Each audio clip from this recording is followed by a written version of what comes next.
Olá, amantes da física! Sejam bem-vindos ao 10º episódio do Eureka, um podcast de divulgação científica do Departamento de Física da UFMG. Eu sou Victoria Alves, estudante de jornalismo aqui da UFMG. E eu sou Vitória Amaral, também estudante de jornalismo. E hoje iremos conhecer um pouco da trajetória e experiência do professor e pesquisador Ubirajara Agero, aqui do Departamento de Física da UFMG. Ele que tem experiência em sistemas biológicos na área de microscopia de desfocalização, fagocitose, macrófagos e desenvolvimento embrionário. Lembrando que o seu espaço para a física é aqui, o tempo é quando você quiser.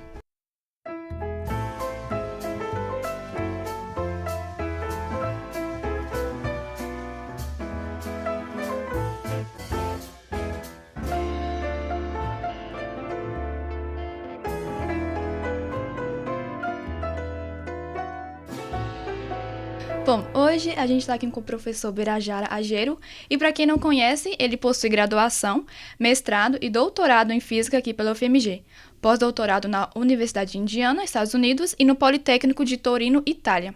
Atualmente é professor associado da UFMG e tem experiência na área de Física de Sistemas Biológicos, atuando principalmente na microscopia de desfocalização, fagocitose, macrófagos e desenvolvimento embrionário. Professor, muito obrigada por ter aceitado o nosso convite. Eu que agradeço, acho fantástico estar aqui ter essa oportunidade de divulgar o que eu faço um pouquinho para o público em geral. Então, assim, agradeço muito o convite, valeu demais. Vamos lá. Pode chamar de Vira? Por favor. Vira, para a gente começar, conta como começou esse desejo por estudar física e chegou na área de sistemas biológicos. Então tá, vamos lá. Acho que surgiu essa ideia de estudar física, veio mais ou menos na época quando eu estava fazendo o vestibular. Então, deixa eu contar a história, né? Eu estudei aqui no Coltec, que é o colégio técnico aqui da UFMG. Então, eu fiz o 2º grau ali, eu fiz um curso técnico de instrumentação. E aí, nesse curso técnico, eu meio que eu tinha um interesse para áreas de exatas, matemática, física. E enquanto eu estava fazendo meu curso técnico, o curso superior que eu queria fazer era engenharia elétrica. Então eu estava pensando minha carreira nessa área de engenharia elétrica. Aí eu fiz um estágio no curso técnico. Para você ganhar o diploma de técnico, você tem que fazer o estágio. Então eu fiz 6 meses de estágio, ia fazer cursinho. Então o estágio foi numa outra área, foi uma área até um pouco ligada com a biologia, que era na faculdade de odontologia, reparando equipamentos. Mas aí depois, quando eu fui fazer o cursinho, tinha um colega meu que estava fazendo estágio aqui na física, e eu vim alguns dias nesse estágio que ele estava fazendo para ver como é que era. Ele estava fazendo estágio com o professor Luiz Orlando na época, que, aliás, ainda mexe com coisas biológicas hoje em dia. Mas na época ele mexia com crescimento de cristais, mas foi a primeira vez que eu fui num laboratório de pesquisa e eu fiquei fascinado com a liberdade que a gente tinha, de como que era o ambiente ali. Aí, nesse período de estágio, como eu pude ver como que era aí o departamento de física, eu fiquei fascinado e resolvi mudar e entrar para a física. Então, eu tinha essa viés de ir para áreas de exatas, mas eu descobri a física conhecendo o departamento. Então, eu mudei minha opção de vestibular na época, não era o Enem, era o vestibular da UFMG, para física, e aí comecei meu curso de física. No curso de física, eu acho que a área... Eu nunca escolhi uma área com certeza. Eu falei, eu quero fazer física biológica. Isso foi surgindo. A física biológica surgiu no doutorado. Então eu entrei no curso de física. No curso de física é comum a gente fazer iniciação científica, né? E aí, então, lá pelo 3º período, já falei, eu acho que eu tenho que encontrar uma área. E aí, um professor anunciou numa das aulas que a gente estava tendo, que era o Oscar Mesquita, eu tenho uma bolsa de iniciação. Alguém tem interesse? Aí eu concorri a essa bolsa, ganhei a bolsa e comecei a fazer iniciação com o Oscar. O grupo, na época, estudava sistemas fora do equilíbrio. O que é isso? A gente estuda termodinâmica sempre no equilíbrio, tudo à mesma temperatura, as mesmas condições. Então, você começa a estudar sistemas fora do equilíbrio, o que acontece nesse tipo de sistema? A gente é um sistema, no dia que a gente entrar em equilíbrio, a gente morreu, porque se você tiver a temperatura ambiente, já era. Uma hora é a vida, é tentar entender o que as coisas estão acontecendo. Para você ter vida, para você ter formação, você tem que estar fora do equilíbrio. Mas aí a gente estudava sistemas tipo solidificação de padrões, cristais líquidos, e eu fui para essa área. Então, eu fiz minha graduação, curso de física normal, mas estudando na área de pesquisa esse tipo de sistema. No meu mestrado, o Oscar saiu do laboratório, foi fazer um pós-doutorado nos Estados Unidos, onde ele foi montar uma pinça ótica, entender como é que funcionavam essas coisas, que era um instrumento novo para caracterizar sistemas biológicos e outras coisas desse tipo. Eu fiz meu mestrado com o professor José Marco. E ali a gente estava interessado num sistema fora do equilíbrio, mas é um sistema hidrodinâmico. Chama instabilidade do impressor. Antigamente as impressoras de tinta, você tem um rolo e o papel vai passando ali. Se você tenta produzir mais rápido, mais jornal, mais papel impresso, você aumenta a velocidade com que você está fazendo a impressão. De repente surgiu uma coisa que tinha tinta num lugar, não tinha tinta no outro, tinta não tinta, fazia um padrão tipo camisa do galo. E aí isso o pessoal chamou de instabilidade do impressor. Isso tem muito... é um problema tecnológico grande. Se você quer extrair petróleo, por exemplo, você fura o poço, por pressão vai saindo. Depois essa pressão diminui, para você continuar extraindo, você pode injetar água de um lado e essa água vai empurrando o petróleo. Mas surge uma instabilidade que é tipo essa, que a água vai se misturando naturalmente no sistema. Então, eu fiz um mestrado estudando esse tipo de coisa. Na época do doutorado, eu falei, não, eu quero mudar. Aí eu comecei a ver coisas. Conversei com vários professores do departamento de física para ver qual que era o meu caminho ali, ver o que eu queria fazer depois. Então, eu ia sair do laboratório para ver outras coisas. Acabou que o Oscar voltou com essa ideia de construir uma nova ferramenta, que é essa pinça ótica, que você consegue manipular pequenos objetos, consegue manipular moléculas, DNAs, coisas desse tipo. Ele voltou com a ideia de construir isso e de estudar coisas de biologia. Então, eu voltei, fiquei no mesmo laboratório, mas agora estudando física biológica. E aí começou minha carreira, onde as coisas que você leu eu fiz basicamente depois desse tempo. Eu sempre sabia que eu queria uma coisa de áreas de exatas, mas nunca soube, até hoje eu não sei exatamente o que é. Eu estou muito satisfeito com o que eu faço, mas os projetos vão mudando e eu vou seguindo o caminho onde a vida me leva, eu vou indo. Agora que você deu um resumo sobre sua formação, vamos conversar um pouquinho sobre sua trajetória acadêmica.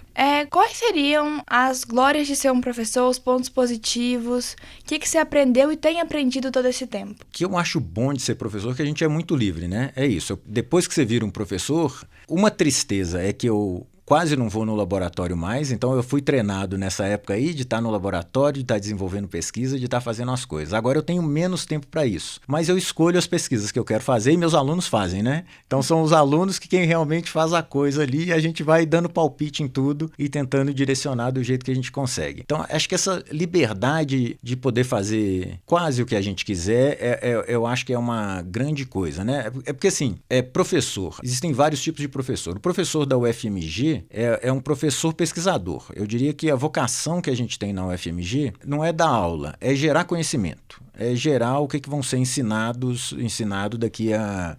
nos próximos anos aí, qual mais conhecimento a gente precisa gerar. Então a gente está gerando conhecimento. A maior parte do meu tempo é gasta direcionando um laboratório de pesquisa. Nem tão mais lá dentro o tempo todo, mas é direcionando ou ajudando meus estudantes a direcionar essa pesquisa, que conhecimento que eu quero gerar. Então, a gente dá as aulas, é uma parte grande aí desse meu trabalho de professor, mas tem que fazer administração, tem que estar cuidando do departamento, a gente que gerencia o departamento e, principalmente, eu acho que a coisa que mais me interessa é estar desenvolvendo conhecimento, tá? Gerando pesquisa. Então, a liberdade que a gente tem para fazer isso, eu acho que é a coisa mais legal no trabalho e descobrir coisa nova, né? Eu acho que o gostoso é muito trabalhoso, você fazer coisa nova é muito difícil, não é fácil não, mas você descobrir uma coisa nova é fantástico, eu acho, né? E assim, são pequenas vitóriazinhas, pequenos descobrimentos que você vai fazendo ali, que é um negócio que você sempre vai aprendendo, você está sempre aprendendo mais, você não para, né? Minha vida é estudar, é continuar sempre aprendendo mais para poder fazer mais coisa, para poder desenvolver coisas novas. Agora, olhando pelo lado negativo, quais seriam os pontos ruins de ser um professor e o que você queria que mudasse, assim? Se tem alguma coisa que você queria que mudasse? Então, assim, eu acho que eu tenho a vida que eu escolhi, mas nada é um mar de rosas, né? É ótimo fazer isso. Eu acho que uma tristeza que eu tenho é não ter tempo para estudar como eu gostaria. Porque eu acho que quando você está fazendo um doutorado, você está lá, você tem que fazer sua coisa nova. Num momento difícil, que você tem muitas incertezas, será que vai dar? Porque é isso, é muito difícil fazer algo novo, mas você tem aquele tempo todo disponível para estudar e para correr atrás do conhecimento que você está precisando. A época de pós-doutorado é uma época ótima também, porque você tem poucas obrigações administrativas e você não tem que gerenciar um laboratório, você não tem que... você está cuidando só de você mesmo, então também é uma época época muito boa que você gera conhecimento. Depois você vira professor, você tem que fazer um monte de coisas que estão por fora. Para as pessoas continuarem a fazer isso, a gente tem que fazer. Eu sinto falta de tempo de estudar. Na minha agenda, eu não consigo sentar e estudar as coisas que eu gostaria de aprender para poder fazer mais. Eu acho que é isso que é o principal, que eu sinto falta. A gente viu que você também já ganhou vários títulos e prêmios ao longo da sua trajetória acadêmica. E um deles é a menção honrosa pelo trabalho de método automático para obtenção da dinâmica de contratilidade de células do coração, utilizando a microscopia de desfocalização pelo Simpósio Brasileiro de Fisiologia Cardiovascular.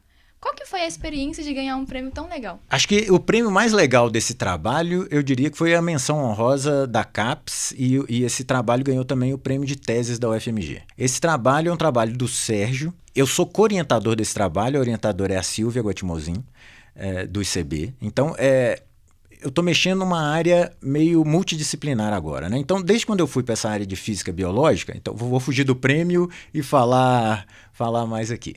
Mas então, eu fui para essa área multidisciplinar, onde a gente vai, para estudar, eu estou querendo estudar células do coração, que são os cardiomiócitos. A gente consegue fazer as células do coração baterem no microscópio. Então, eu consigo ver uma célula individualizada batendo. As técnicas que eu estudo são técnicas de célula única. Então, com as microscopias, com as coisas que a gente faz, a gente consegue ver essa célula e caracterizar. A gente acabou desenvolvendo um software que quantifica como que essa célula está batendo.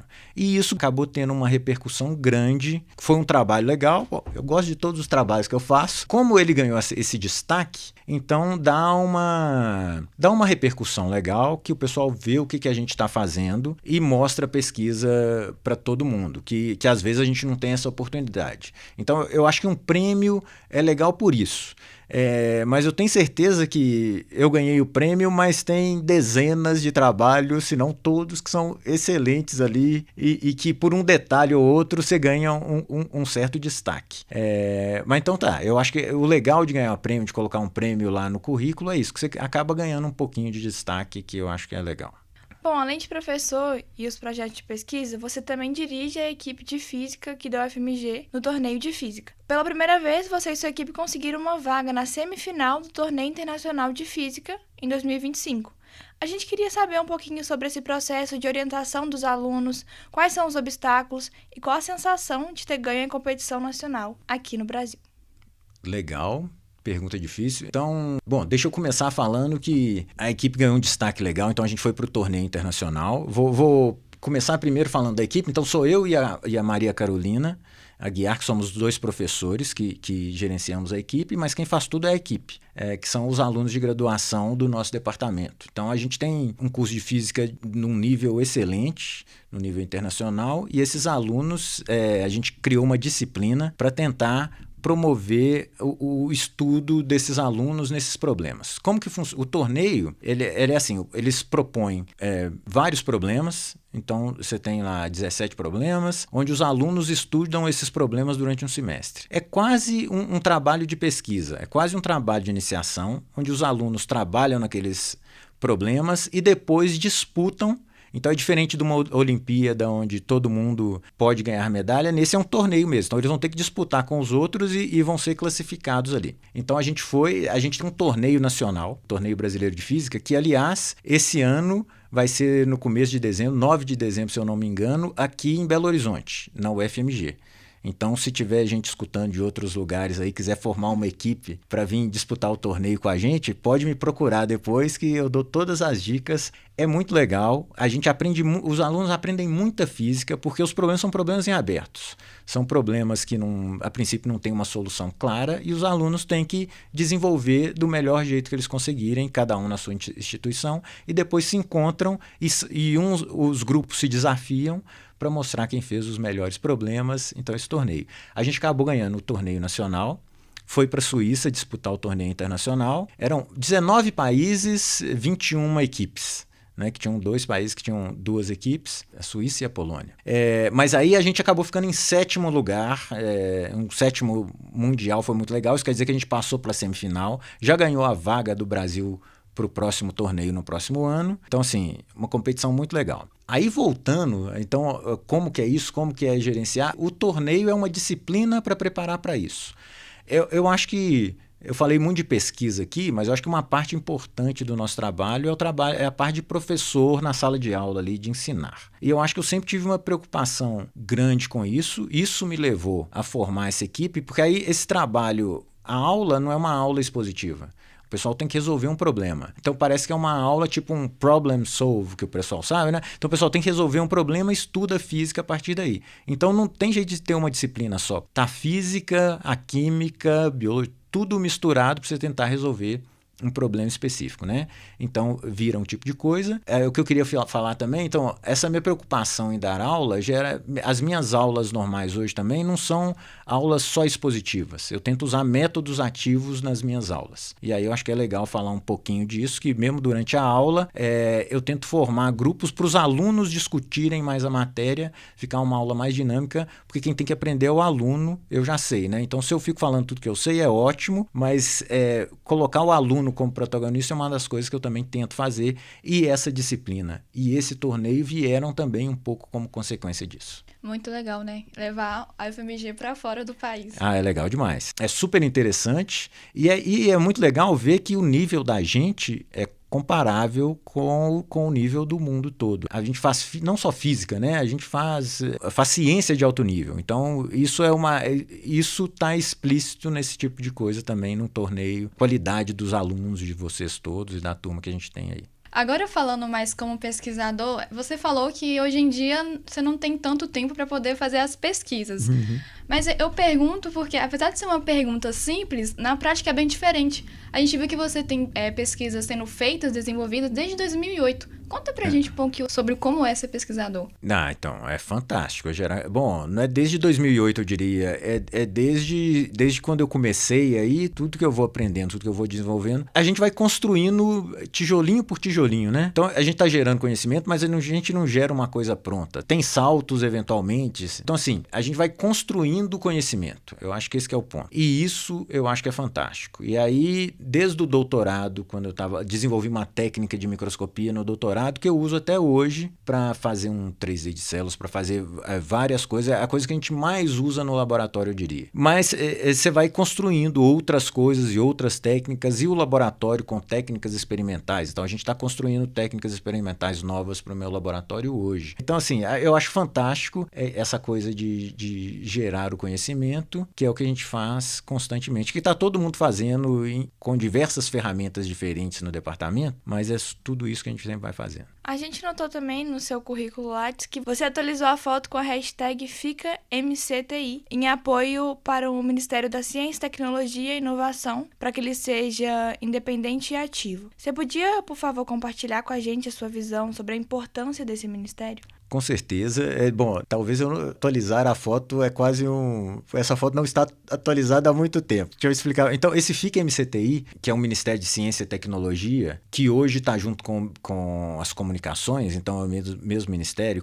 Então, foi no governo Temer que teve esse movimento de juntar o Ministério de Ciência e Tecnologia com o Ministério das Comunicações. E isso gera, e na minha carreira toda a gente vê muito isso no Brasil, uma oscilação muito grande no financiamento em ciências. Então, eu acho que o que representa isso aí é um apoio a um financiamento de ciências constante.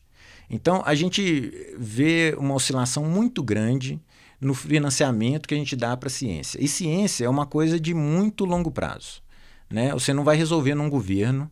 O investimento num governo vai se pagar daí a 20 anos, mas isso é extremamente essencial para o desenvolvimento de um país, né? Então, esse foi um dos movimentos, em algum momento, que era na época do governo Temer, que eu era contra essa fusão. Acho que era importante manter um desenvolvimento constante. Depois a gente teve um outro governo mais complicado ainda para a ciência e para as universidades, né? A gente espera estar voltando aí, mas o que acontece na prática é que a gente vive muitas oscilações. Isso é muito ruim para o desenvolvimento científico e tecnológico. Eu posso começar desde a iniciação científica, desde 94, até hoje é uma carreira, é um caminho que você vai trilhando. E isso pode ser facilmente interrompido em qualquer momento, e as políticas são muito significativas no futuro que a gente vai ter. É isso. Acho que essa figura representa um desejo de financiamento mais constante, sem essas interrupções grandes que atrapalham tanto esse desenvolvimento geral. Porque aí no final eu viro um sobrevivente, né? Então muita gente que está aí são sobreviventes aí que aguentaram esses momentos, essas turbulências, porque tem muita gente que acaba desistindo de fazer ciência e tecnologia e indo para outras áreas. Bira, como você falou já lá no início da sua trajetória, você não sabia para que área específica você iria. Até hoje você tá indo para onde eu vou te levar, como tu falou mesmo. Olhando para trás, tu trilharia esse mesmo caminho? Não, sem dúvida. Assim... Então, eu acho que no caminho da pesquisa, a gente leva e é levado. Eu sempre fiz escolhas, escolhendo os caminhos, que eu via que seria o melhor caminho naquele momento. E eu tenho certeza que eu teria feito as mesmas escolhas de novo. Eu sou muito feliz com a carreira que eu tenho, com esse caminho que eu escolhi, com a possibilidade que eu tenho. Então, no final, eu sou o meu chefe. Não sou, não. É uma mentira, mas assim, eu tenho uma liberdade grande de trilhar o meu caminho, né? Então, isso eu acho que é uma coisa muito legal e essas escolhas, conseguir virar um professor. E essa carreira de cientista é uma carreira onde você investe em você mesmo o tempo todo, né? Você tem que estudar, você está sempre se melhorando, você está aprendendo coisas. Então, eu não sei, talvez pode ter alguma coisa pontual que eu mudaria ali, mas no geral não. No geral eu estou muito satisfeito. Embora agora eu tenha pouco tempo para estudar, não estudo as coisas que eu queria, então talvez, sei lá, se eu tivesse menos atividade, mas é muito difícil, porque para manter isso aí, a gente tem que ter esse tipo de atividade. Então a gente não faz sempre tudo que gosta, mas no geral eu faço as coisas que eu gosto. Ai, que legal então. Muito legal. Bira, muito obrigado por ter aceitado conversar com a gente aqui. Acredito que a conversa foi muito boa, você explicou tudo muito bem, contou muito bem como foi sua formação, suas escolhas. E você é um professor e pesquisador muito importante que contribui muito para a ciência. Enfim, tem alguma consideração final, mais alguma coisa? Obrigado, fico muito lisonjeado por esse elogio todo. Acho que a gente cada um vai fazendo seu pedacinho aí para a gente ir crescendo como um todo. No mais, só tenho que agradecer mesmo essa oportunidade e achei muito legal. A gente agradece. Agora eu queria agradecer a você que esteve conosco escutando o podcast. Muito obrigada pela sua atenção. E não esqueça de compartilhar esse podcast com seus amigos, familiares e entusiastas da física.